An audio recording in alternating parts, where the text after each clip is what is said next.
Hello, Homestead. Please stand for the pledge.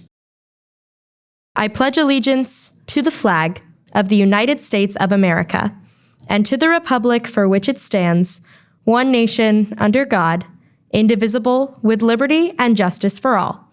Please remain standing for a moment of silence.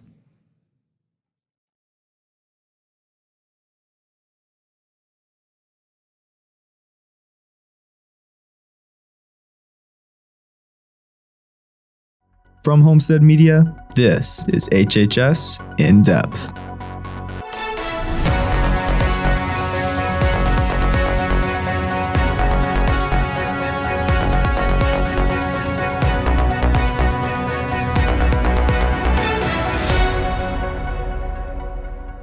Welcome back to HHS In-Depth.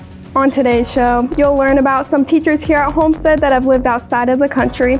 We'll also give you a story on how some Homestead students have an opportunity to work this year's election polls, as well as a story about what happened to the Spartana and where those beloved magazines went. Lastly, we will have a story over how the Yearbook class will be having a brand new fundraiser to raise money for new cameras and other supplies. Finally, there will be an all-new episode of Down to the Wire. You'll be getting all this and much more, so stay tuned for this week's edition of HHS In-Depth.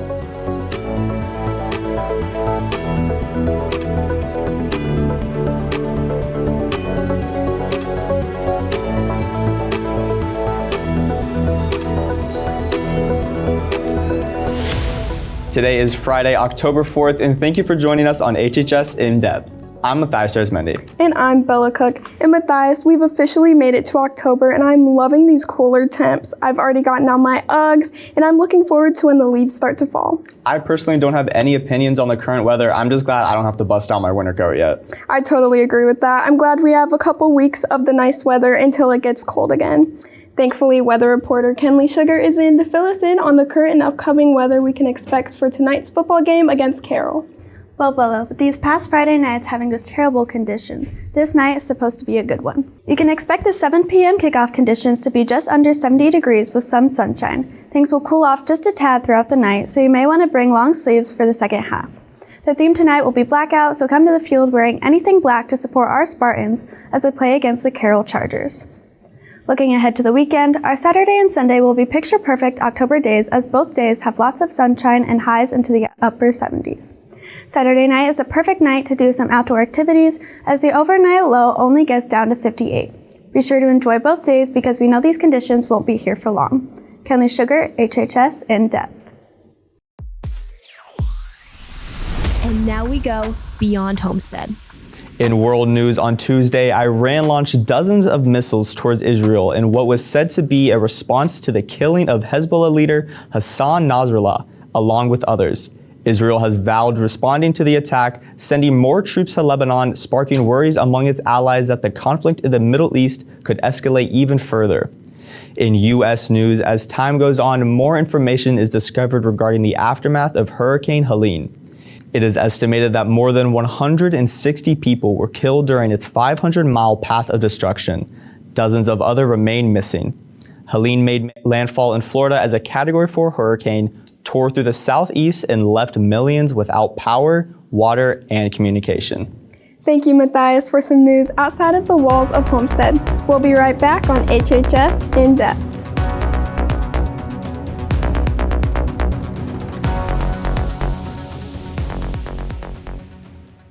This October is Bullying Prevention Month. Bullying impacts 1 in 5 students, causing real harm both in person and online, but we can help stop it. This October, stand up for kindness and respect. Report bullying when you see it, support those affected, and be the change in your community. Together, we can make schools safer for everyone.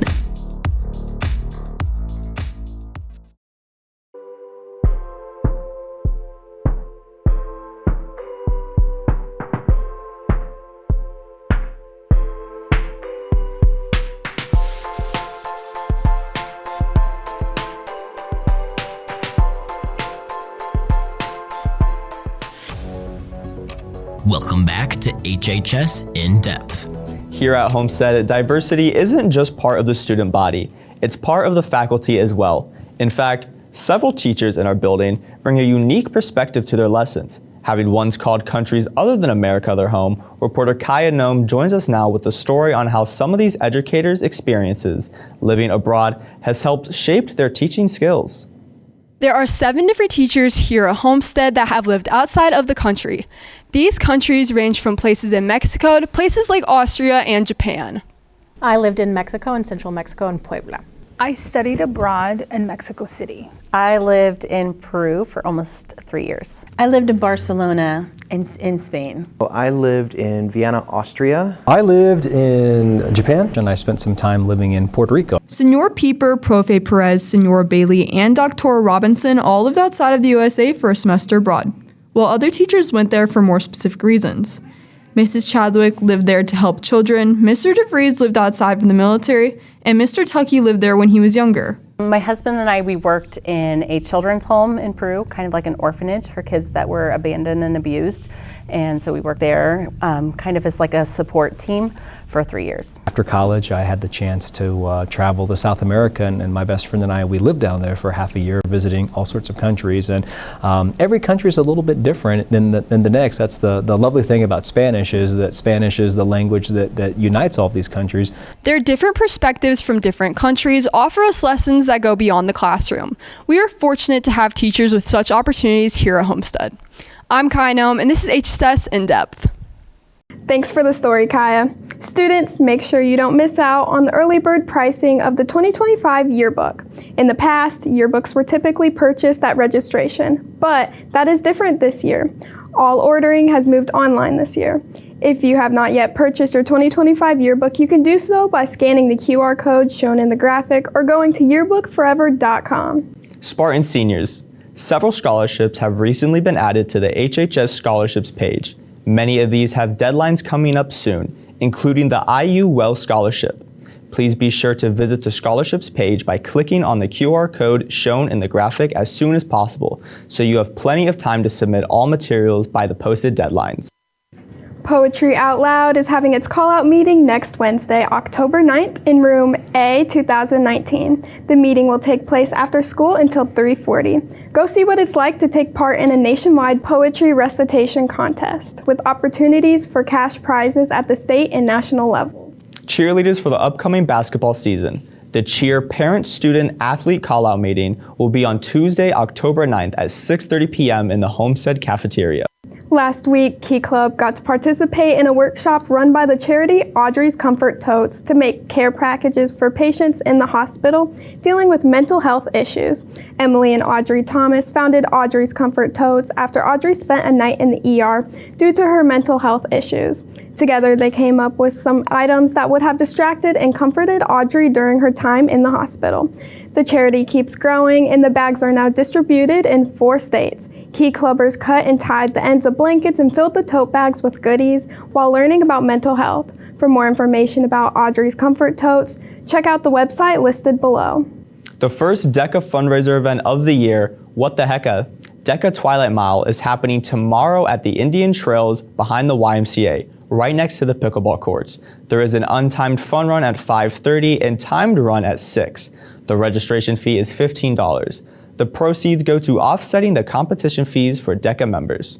Go out, get some exercise, and help out a good cause.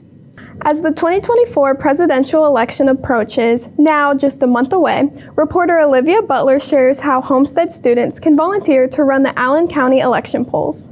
If you're a Homestead student hoping to learn a little more about the election process and gain a little extra cash, Homestead offers an amazing opportunity for students to volunteer to run the Allen County election polls this November. Well, this program is aimed at 16 and 17-year-olds, so it's specifically designed for students who aren't old enough to vote. By volunteering, students can earn extra class credit from certain government teachers, $110 for working, and even educational benefits about the government and the election process itself. So the requirements are that you must be 16 or 17, you have to have a 3.0 or higher GPA, and you'd have to be a resident of Allen County and a U.S. citizen. For this program, students must be ready to be placed anywhere in the Allen County district, such as in churches or even local fire stations. Whether you're 16 or 17, this program is for you. But if you're 18, if you go on the Allen County Election Board site, you can see that there will be opportunities to work the polls for you as well. The due date for signing up for this program is October 11th, so be sure to submit your form to a Homestead government teacher sometime within next week. Olivia Butler, HHS In-Depth. Although the weekend's temperatures will be in the high 70s, it will start to cool down with Monday having a high of only 68 degrees. Luckily, it's only going to get warmer throughout the week, with Tuesday and Wednesday having temps of 71 and 73 degrees, as well as Thursday having our highest temperature of 76 degrees. Looks like this week we'll finally have the fall weather we've all been waiting for, so make sure to get outside and enjoy it. Kenley Sugar, HHS In-Depth. Welcome back to HHS In-Depth. Homestead High School's award-winning publication, the Spartana, has been a staple in the school's journalism scene for decades. Reporters Riley Trulio and Madison Rosine take a closer look at how this class connects the school with print news and storytelling at Homestead. Amidst the many changes at Homestead High School, one source of media has remained a constant in its history: the Spartana. The Spartana has been around since the 1980s. Throughout the years, each student has received a copy during their 5th period. Well, as of recent years, you can find a digital copy of the magazine online. But the question is, who is behind all this work? So I'm the editor-in-chief of the Spartana. I basically oversee everyone. I edit articles, I plan ideas, I do other Spartana events. I am the head of website development for the Spartana, and currently one of 2 people working on the website for the Spartana. We're really interested in expanding to Connections and Wordle and other fun games to get people on the website so they'll navigate to the news articles as well. Continuation of the legacy of journalism, especially in schools, and a way that I feel like I can be connected to informing the Homestead's population. However, lately views have been going down. Not only has this affected the students of the Spartana, it has also affected their head advisor, Miss Krupe. Our biggest challenge is readership. It's hard to get people to read. People don't read a lot in our contemporary world. The Spartana's transition to a digital format has affected its viewership, leaving the student body less aware of the magazine. Journalism is really important, something we need in our society, and Spartana is a small model of that. The Spartana has been a favorite of many students and has no plan to stop anytime soon. Be sure to check out the latest issue at hhsspartana.com. Riley Trulio, HHS In-Depth. Madison Rosine, HHS In-Depth. Thanks, Riley and Madison. Recently, the Yearbook class launched a new fundraiser. And now is HHS In-Depth reporter Luke Ryan to inform us on the events occurring that are tied to the fundraiser. Every year at Homestead, each department gets a set amount of funding at the beginning of the year. But in some special cases, certain classes or departments may need an extra boost to enhance the learning experience. Yearbook has started the fundraiser because most of the money that we get just from the sales of the book only really covers the cost of printing and making the book. So we're not really left with a lot of money left over after all of that is paid off. And if we want new updated camera equipment, which we do feel that we need to find other ways of raising that money. We found that what people enjoy most in the yearbook is the pictures, so we are going to lean into that. We're offering a 5 for 5 deal, $1 per photo for 5 photos. We're hoping that this will be successful and we'll be able to purchase more new equipment. We are doing a photo booth at the Carroll game on Friday. We're gonna have a table set up and a bunch of signage, so you should be able to find us, but we have a bunch of fun props to go with the game against Carroll. And you can take group photos, you can take a photo on your own. It'll just be $1 per person that is in the photo so that anyone who wants a copy of that photo can get a copy. The Yearbook fundraiser will help students in the class gain experience and also put funding towards some more of the future classes. Luke Ryan, HHS In-Depth. Next week on HHS In-Depth, reporter Matthias Arizmendi takes a look at the district's current bus driver shortage issue. Be sure to catch that story and more next week right here on HHS In-Depth. Tonight, the 4-2 Carroll Chargers come to Dave S. Walters Memorial Stadium to face the 3-3 Homestead Spartans.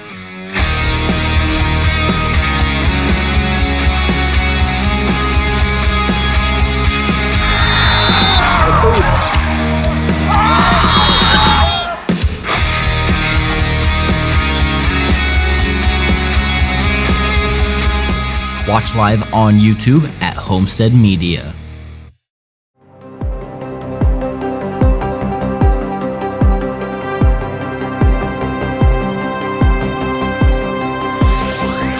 Welcome back to Down on the Wire. I'm Keegan McClure. Several fall sports teams have started their postseason play. Girls golf finished third as a team at regionals to advance to the IHSAA state competition this weekend in Indy. Bree Knoll tied for first with a score of 72, losing in playoff for individual medalists. Be sure to wish the girls good luck as they compete at state tomorrow. The boys tennis team kicked off their sectional this past Tuesday. They won their sectional, destroying every team they came across. They get back in action next Tuesday for regional play down at Peru High School. Be sure to wish them luck at their run to state. The volleyball team was in full swing this past week. They played against the Southside Archers this past Monday, winning 3-0. Kate Jackway finished the game with 25 assists. Kaya Nelson and Lila Tyndall also finished with 8 kills. They also played this past Tuesday, demolishing Northrop 3-0. Kate Jackway finished with 30 assists, along with Addie Tyndall finishing with 6 digs and 14 kills. The football team plays tonight against their rivals, the Carroll Chargers, at home. The theme is blackout, so make sure to show out and pack those stands for the most anticipated game all year. And finally, it's time to reveal this week's male and female Spartan Athletes of the Week. Nearly every week we have a show, we will select 2 winners from a current sport. The winners can pick up their prize from the athletics office. Congratulations to this week's winners from Unified Flag Football, Justice Teague, and from girls soccer, Braylee Morris. That'll wrap up this week's edition to Down on the Wire. Make sure to follow Homestead Athletics on both Instagram and Twitter for updates on Homestead-related sports news. Keegan McClure, HHS In-Depth. Back to you, Matthias and Bella. Thank you, Keegan, and thank you to everyone watching the show today. That'll do it for today's episode of HHS In-Depth. Make sure to follow our socials to keep up with the latest news from Homestead Media. Have a great weekend, and we'll see you back here again next week.